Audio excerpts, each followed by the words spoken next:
On March 1st, 2004, the Yu-Gi-Oh! TCG released its most powerful set up to that point, Invasion of Chaos. It was headlined by the infamous Chaos cards, Chaos Emperor Dragon, Envoy of the End, Black Luster Soldier, Envoy of the Beginning, and Dark Magician of Chaos. 1 month later, the April 2004 limited and semi-limited list hit CED and BLS to 1, as well as Manticore of Darkness to 2. This would be known as the Chaos Yata lock format, which revolved around the combo CED and Yata-Garasu in order to empty the opponent's hand and field and prevent them from drawing any more cards, thus locking them out of playing the game. Now combine this with the highly powerful limited spell cards, one could argue this was the most broken format in Yu-Gi-Oh! History.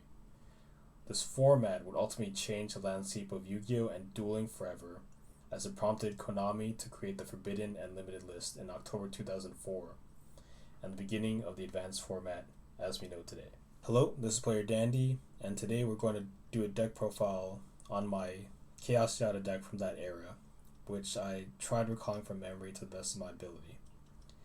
What's cool is most of these cards are the original cards I used from back then. So, as I stated earlier, the main win condition of the deck revolves around CED and Yata-Garasu.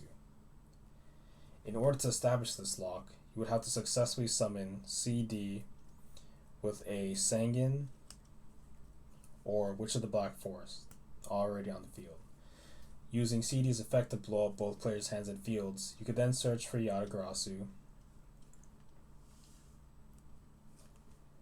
from the deck, and then with a clear field in hand, you could simply normal summon Yata-Garasu and attack directly, and repeat this process until the opponent has conceded. While this was the main win condition, sometimes it couldn't be achieved because you drew into Yata and CED at the same time, or your opponent picked apart your hand with the various discard spells available. If this happened, the deck could easily transition into a massive beatdown strategy with double attacking with BLS or using its banish effect in combination with the various summons or monster control effects available to you. And it can even win in a poke war and burn war once both sides have exhausted resources. So in order to summon CD and BLS, you had to banish 1 light and 1 dark monster from the graveyard. So Chaos decks primarily consisted of these attributes. Starting off with the dark monsters, I ran 1 Breaker, the Magical Warrior, to beat over level 4 or lower monsters with its 1900 attack, or I could spend its spell counter to pop a spell or trap.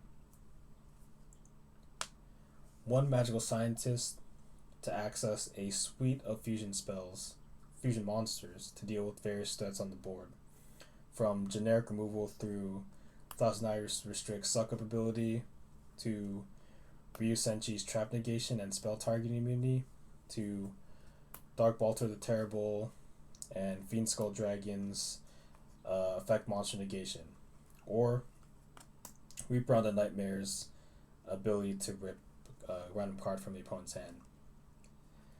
Now, Cyberjar was a good way to reset the field or dump monsters in your graveyard, as well as drawing into more cards. Finally, a couple of Kaiku to disrupt your opponent's own chaos strategy by banishing monsters in their graveyard, not to mention its decent 1800 attack. Admittedly, this is one of the card choices I'm pretty spotty on, as I might have cited 1 Kaiku.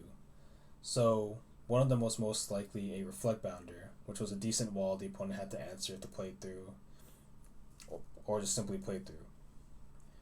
And with the ridiculous amount of broken spells at our disposal, 2 Magician of Faith was a welcome support from our light monster side, and it allowed us to reuse the many one-of spells.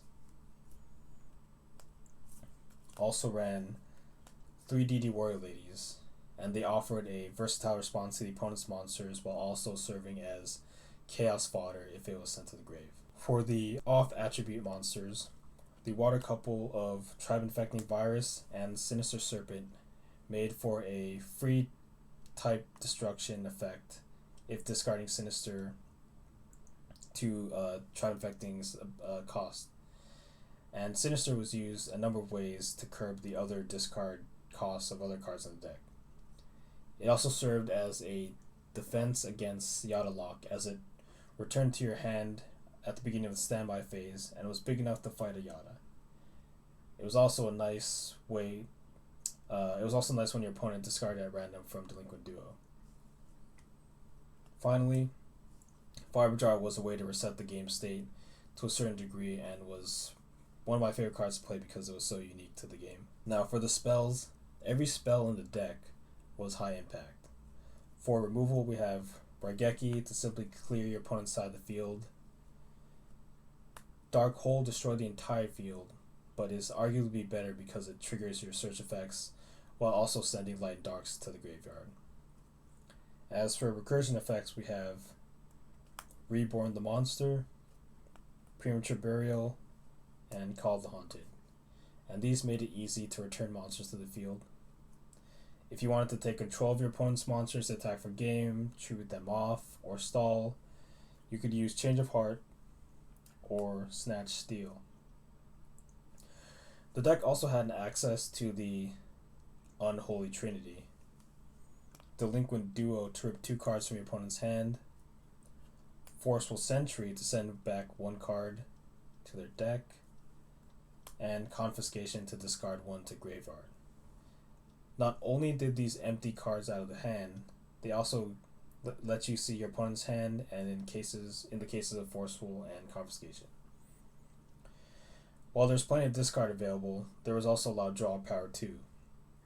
The Holy Trinity of Pot of Greed, Graceful Charity, and Mirage of Nightmare let you top deck back into the game or bury your opponent in card advantage. Mirage of Nightmare was my favorite of the 3 and might not be as well known as Pot and Graceful since it's banned in GOAT format. While it allows you to draw until you have 4 cards in hand during your opponent's standby phase, it has a drawback of having to discard the same amount at random during your standby. This was circumvented by using MST on it or activating Imperial Order to sometimes make it a simply draw 4. Speaking of MST, the deck runs 3 in order to see this combo off, and also serves as spot removal on spell and traps, and also a chainable counter to the aforementioned Imperial Order, which negates the effects of spells at the cost of 700 life points during each of your standby phases. This was optional at the time too, pre-errata. Heavy Storm and Harpy's Feather Duster round out the mass back removal. Now, Painful Choice is often considered the most powerful spell in all of Yu-Gi-Oh! It adds a card to your hand while also sending cards to your graveyard to use as resources. One common thing to do was to send Sinister Serpent and 2 light and 2 dark monsters. Your opponent would give you Sinister, and you end up with 4 cards in the graveyard to use as summon fodder for your chaos monsters or recursion fodder, or recursion targets rather. The final 2 cards are traps. Mirror Force was at worst a 1-for-1, and sometimes punish your opponent for overextending. Ring of Destruction was removal and burn in 1 card, and allowed you to kill your opponent on your opponent's turn if necessary. The Chaos format was dominated by its namesake, with few other deck types being viable. While there were cookie cutter builds, there was still room for personal attacks to shine, and I often thought about what I would change from week to week between tournaments or casuals in order to get the edge in the mirror match. And not all decks were the same either. Chaos could take a more field-centric approach with floaters like Mystic Tomato or Shining Angel, and on top of that, they could toolbox into various light and dark monsters, some side in Thunder Dragons. The deck could even accommodate big bodies like Ernai Parshath, Jinzo, Dark Ruler Hades, or Demok, since there were several ways to get them to the field easily.